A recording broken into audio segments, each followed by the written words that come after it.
Hi, Kat. How you doing? Wow, you nailed this. This is just beautiful. Just beautiful work.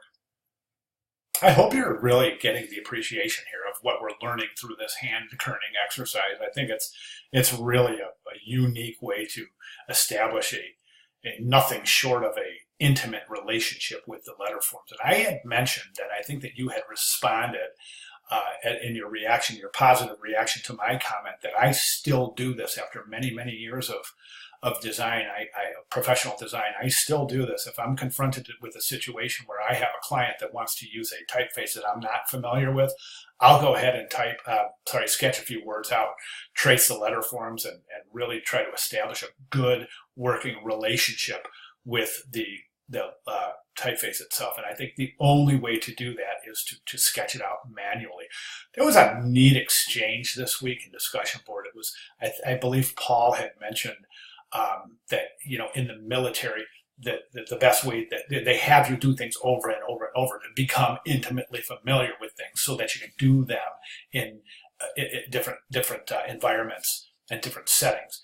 And I think that was a really neat comparison. And I think the one thing that we had talked about, Paul and myself, was that, my reaction was, I think that that's a really great comparison, because in the military, I was never in the military, but I many, many, many friends that were, and what we know about the way that they teach you about your equipment is that you have to take care of your equipment. One of the examples that Paul and I were talking about is your weapon, and the best way to become intimate, have this intimate relationship with your weapon, is what you disassemble it, you clean it, and you reassemble it.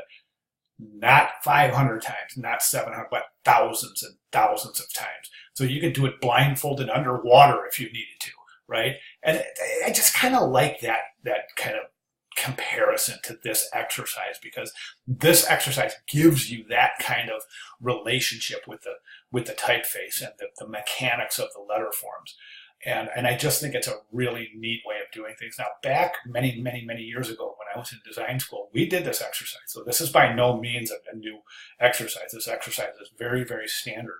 When I was in design school, we did it 25, 30 times with 30 different typefaces, and we did it everything from one word to a complete sentence. So doing it twice here it seems tedious, but and that's why I love this exercise. I remember doing that. I remember like it was yesterday, going back and thinking about design school and thinking about how many times we did these hand rendered kerning exercises. And I thought to myself, the first few times I was like, God, we can kern on the computer, and why are we doing this by hand?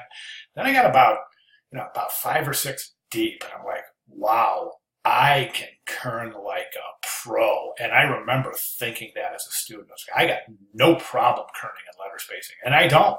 And you won't either after these exercises. So hope you find the value in those. All right, let's jump over to your writing. Talking about the I of the E. And that's not even really my concern, Kat. My concern isn't the craft. My concern with the I of the E, and I will grab my straight edge here, and we can see I'm going to place that straight edge right where that crossbar meets the... Right, let me see here.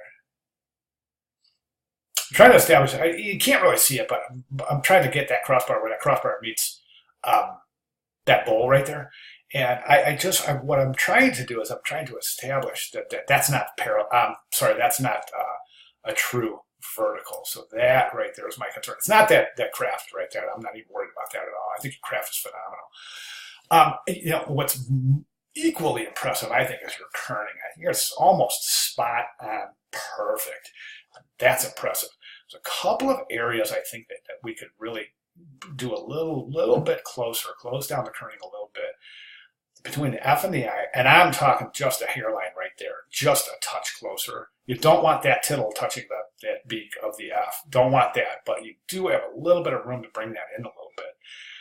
That and the space between the I and the R, I think that's a little open too. You can move that down. You're almost touching. Don't worry about the ligatures touching at this point size. You're okay with that. You don't want ligatures touching. You don't want serifs touching to form ligatures in body copy. But at this point size, you're just fine. So that space there, close that down a little bit. And honestly, I think the rest is kerned perfectly.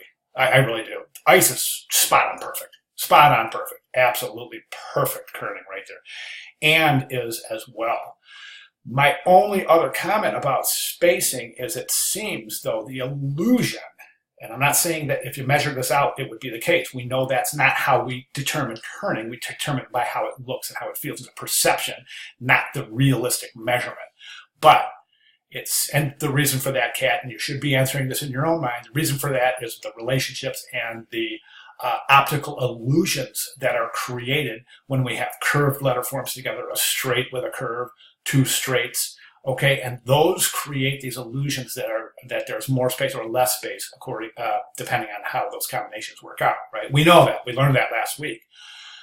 Right now, I think that this space right here is just a little bit too wide, and so I'm going to tell you right now, 9 out of 10 people would never notice it, but if you look at it, and really a really great thing to do, and I mentioned this last week.